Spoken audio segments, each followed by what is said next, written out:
হচ্ছে বন্দরের অবস্থা, যেখানটা আমাদের বাস স্ট্যান্ড ছিল, এখানটা দাঁড়িয়ে থাকতো, এখন বন্যায় ভেঙে যাওয়ার ফলে এরকম হয়েছে।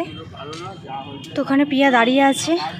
তো ফাইনালি চলে এসেছি তুইনাদের বাড়ি। এত রোদে গরমে যাই হোক আসার পর ঠান্ডা জল আর মিষ্টি দিয়ে দিয়েছিল, যেটা আসতে খুবই ভালো লেগেছিল আর খুব আনন্দও হয়েছে। অনেক দিন পর ওর সঙ্গে দেখা হলো। আমি আর পিয়া একটা বিষয় নিয়ে হাসাহাসি করছিলাম যে বিয়ের পর সবাই একটা গিন্নি গিন্নি ভাব হয়ে যায় আর কি।